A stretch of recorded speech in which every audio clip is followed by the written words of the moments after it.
Hello everyone! Welcome to my YouTube channel. I'm Dinah Tolentino, so please subscribe. So update ko po kayo. Pag-uusapan natin is about Office of the Vice President Medical Assistance.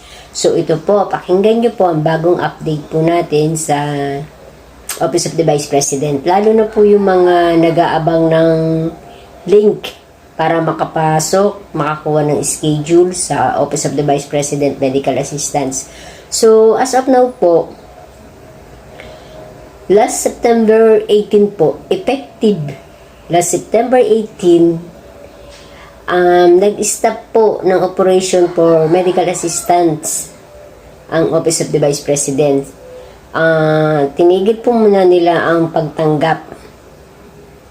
Pero yung po mga nakapag-apply ng August, tinatapos po nilang bigyan ng tulong. Pero ito pong September ay hindi na po muna sila tumatanggap. At effective na po nung September 18, nag-stop operation po sila or tinigil po muna nila yung pagtanggap ng medical assistance. Kasi po may inaayos po sila about dun sa budget. Nagkaroon po sila ng problema. Naubos na po yung pondo ng medical assistance ng Office of the Vice President. So, yun po yung pangyayari.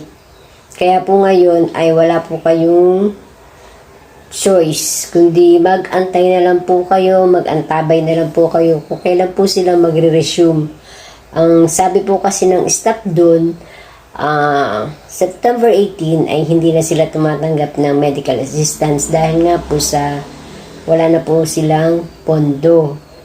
Pero hindi po nila sigurado kung kailan po sila magre-resume or tatanggap po ulit ng medical assistance. Kahit po yung burial, wala po. Kahit po yung hospital bill, wala po. But about medical assistance and burial, wala po muna silang tanggap ngayon. Hindi lang po nila alam kung kailan po sila magre-resume. Even kung next year or this year. Pero para po sigurado, mag-antabay na lang din po kayo kasi malalaman nyo din po yun. Pwede po kayong so ganun nga po yung ating gagawin. Mag-antabay po tayo o di kaya bumisita po kayo sa kanilang website ng www.Office of the Vice President Medical Assistance po. At dito nyo po makikita yung mga about medical assistance and ma-update po kayo dito kung gusto nyo po ng paniguraduhan kung ano po ba yung kailan ang pagbabalik ng medical assistance sa OBP. So, ganun po.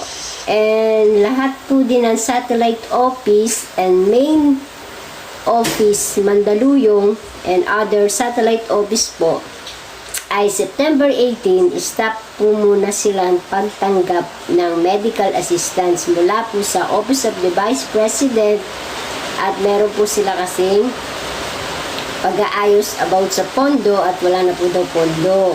So, magre-resume na lang po daw by next year.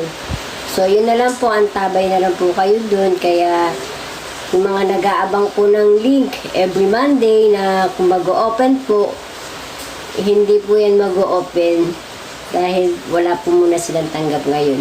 So, patuloy niyo lang po kung subaybayan at baka po dito ay mabigyan ko din kayo ng update kung kailan ang pagtanggap uli nila ng medical assistance. So, subscribe nyo lang po, Dinah Tolentino, and thank you po. At ito pa, marami pa pala akong ginagawang mga medical assistance about medical assistance kung saan kayo pwedeng lumapit. Punta lang po kayo sa aking YouTube channel at doon po kayo makakakuha ng idea. So, thank you and God bless.